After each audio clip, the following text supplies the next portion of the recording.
All right, thanks Tim for the lift. See you at the end of the day. Sounds good. All right, it's about 8:30. Climbing out of Stokoa Gap. My friend Tim is up with me now. Tim's a lifelong friend. Our kids grew up together. Friends like that are a precious thing. And so I'm gonna get picked up at Fontana Dam, and I think it's around 16 miles or so. Temperature is a balmy 17 degrees, and I expect, based on the forecast, to be well above freezing, and I'm really looking forward to that. So several people have asked in the comments on how I'm keeping my feet warm the last couple days, hiking in snow, sometimes deep snow. So I have non-waterproof trail runners on and a gaiter there, and I have been wearing darn tough socks, the thickest kind you can get, just wool socks. Probably any wool sock would work, and over the last couple days that has kept my feet pretty warm.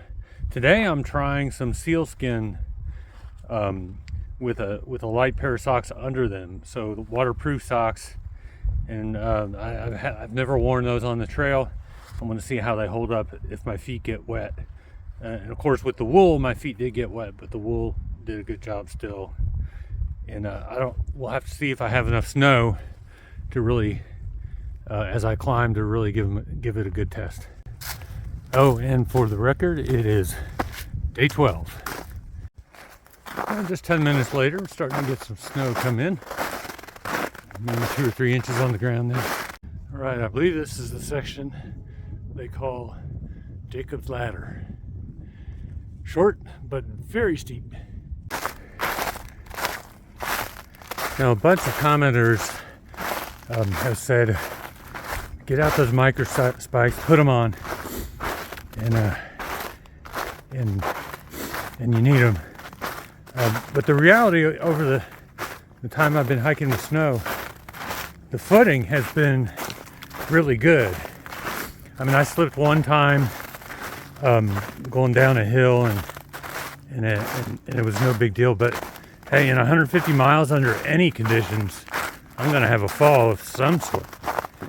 And I know that road at the end of day 10 was slick, and that caught me off guard. But I don't want to say that I'm any kind of expert on this. I'm not. I've certainly gotten some practice, and so at least right now, I don't feel that I need to have the spikes on. I have a pretty good grip on the snow, and I promise, it's just a couple miles in today. If I have any issues, I will admit to it. Also, with regard to my winter experience, I did spend a section of my childhood in northern Ohio, and I remember telling my mom, I think I was 8 years old, I said, we're going down to the pond, and she's like, oh, I heard the ice is kind of thin, and remember you fell in last year, and she said, okay, be careful. So off this 8-year-old goes. He uses good judgment, and it's kind of baby boomers. Well, not baby boomers, Gen Xers.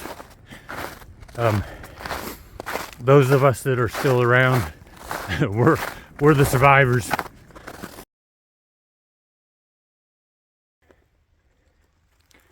Turkey, or maybe a grouse.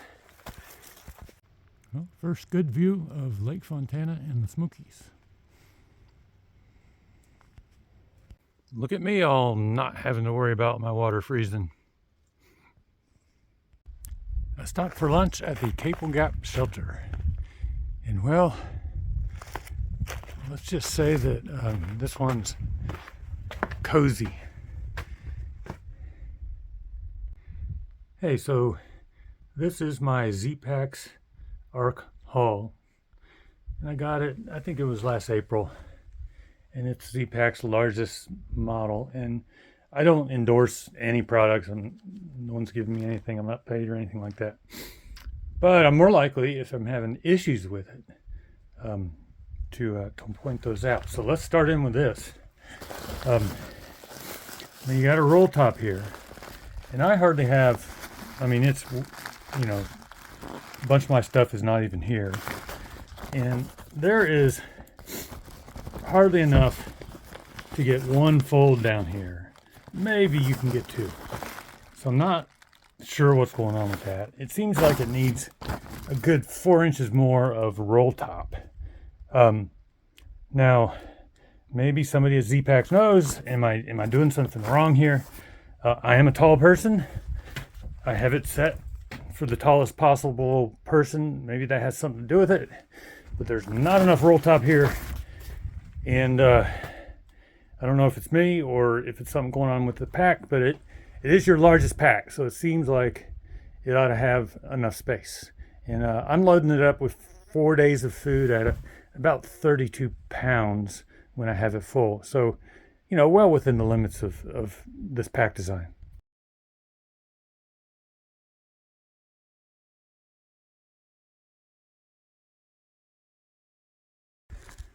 All right, this is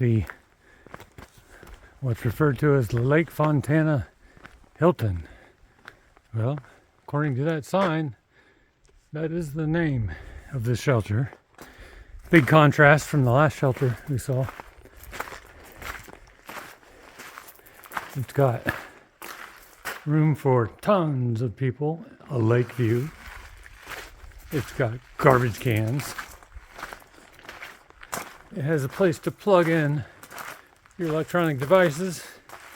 Looks like it's solar powered. And amazingly enough, up the hill, there's a bathroom with hot showers. Pretty awesome. So I saw Bob Ross about half an hour ago. He came running down the hill where the trail hits Lake Fontana. And he told me about some deep drifts in the Smokies. So I need to do some research tonight and find out a little more about that and whether or not I want to venture into the park tomorrow. All right, what's going on up there? Are there deep drifts of snow? All right, so my friend Tim met me at the Fontana Hilton.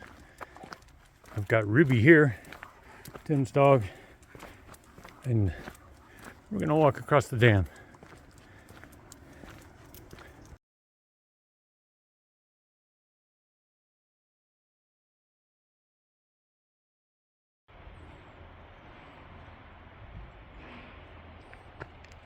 Damn. So one of the commenters yesterday coined a term for how much toast you can make with the electric from a dam, and he called it toaster power. So I'm going to go with that. And this is the Fontana Dam, and the Nantahala Dam I showed yesterday was a 186,000 toaster power dam, and this is a 1,318,000 toaster power dam. That's a lot of toast. Okay, wrapping up day 12. I hiked 15.7 miles, and now I have made it all the way to Fontana Dam. And I have some reports of snowdrifts in the Smokies, and including a couple of people who went last week tried to hike up into the Smokies and encountered deep snowdrifts and had to turn around and come back. So there's a bit of uncertainty, and even though warm weather is in the forecast, it'll take a while for those for the snow or the drifts to melt. So I'm contemplating what I'm going to do tomorrow. One option is to give it a few days and come back when the snow is truly gone, which will happen eventually. There's pretty warm, wet weather in the forecast for at least the next 5 days. So I wish I had a little better intelligence about what's up in the Smokies right now, what to expect. And I guess as I talk through this, the uncertainty involved really has me taking a conservative route. So I pretty much decided to take a few days off and get back on trail when conditions are safer and better. So I will communicate when I plan to get back on the trail, looking at the forecasts. And until then, everyone have a good evening.